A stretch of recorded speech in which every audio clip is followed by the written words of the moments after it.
Hello again. Thank you for coming back for another anime review. I realize I've been forgetting to add in the spoiler warnings lately, so that's the first thing I'm going to do here. There are reviews where I really don't give much away, and then there are reviews like this one where I explain just about everything step by step.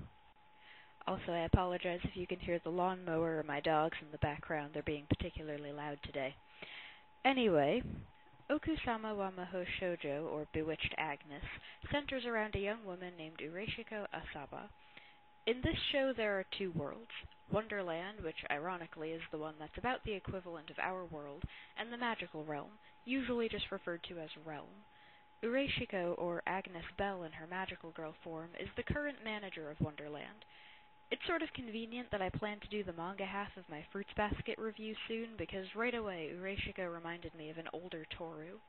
She's the housekeeper for the old woman she lives with. She's really kind, but ditzy too, and oddly enough, married. When I first started watching this show, the fact that the main character was 26 and married really stood out to me. As I discussed with a friend of mine, a vast majority of anime protagonists are either teenagers or younger children.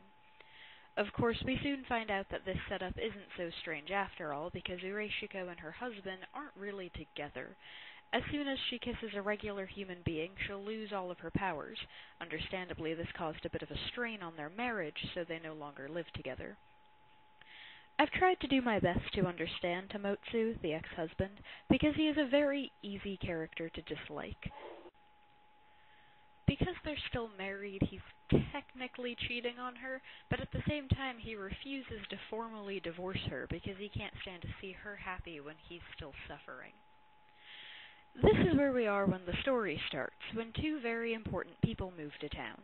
One is a man named Kagura Tatsumi, who's renting a room at the house where Ureshiko is staying, and some very predictable fan service ensues. I wasn't sure how I felt about this show at first. Romances aren't really my thing, love triangles especially, which is what this show was shaping up to be at this point, but what caught my attention was the other half of the story. The other person to move to town is a young girl named Sayaka Kurenai, or Kruje Gap in her magical girl form. Sayaka has been named as the official successor to the manager of Wonderland position. Unfortunately for her, Agnes won't hand over the manager's ring, which gives her the full extent of her power. This concept set up the premise for a really interesting story, but of course everything has its flaws. Starting with the least serious is the fan service thing. Now, I'm not opposed to fan service. It fits into some stories really well. However, this was not one of them. Thankfully, it peters out as the show progressed. For the most part. If there is such a thing as logical fan service, this is it.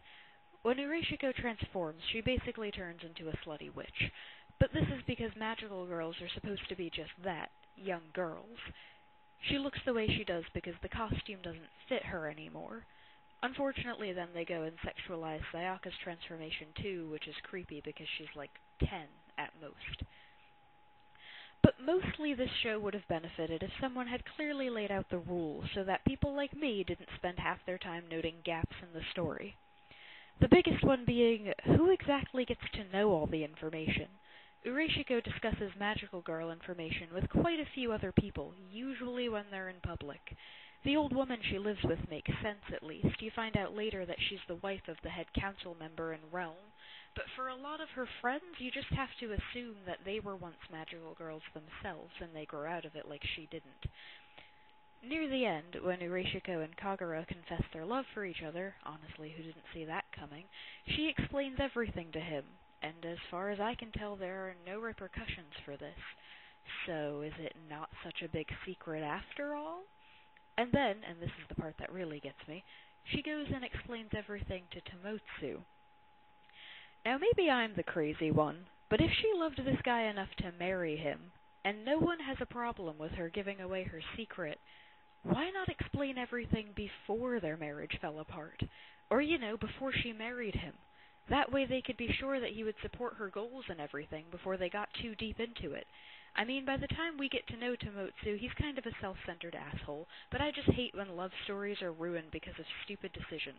Part of the reason I don't like romances to start with, because they usually include such stupid decisions. At the beginning, it looked like this was going to be a story about growing up, and to some extent it still was, but not quite so obviously. And this is mostly because of our characters. You've got Sayaka, who's sort of in that position where she can't wait to grow up at least a little to take over the manager position, and on the flip side you've got Ureshiko. At first it seems like Ureshiko just doesn't want to give up her job because it means she'll lose her power, but the plot thickens a little as the story continues. You soon find out that Ureshiko doesn't want to hand over the manager's ring because she loves the town. It's the manager's job to create a new town and erase the old one. But here's the part that I don't understand. In the beginning, Sayaka's main focus is to get the ring, but as she spends more time there and connects to the other students, she comes to love the town herself, so she stops fighting Agnes for the ring, which causes the council to threaten her to either change the world or they'll do it for her. The current Wonderland was created by Agnes's mother. It was then passed down to Freya, another magical girl, who passed it down to Ureshiko.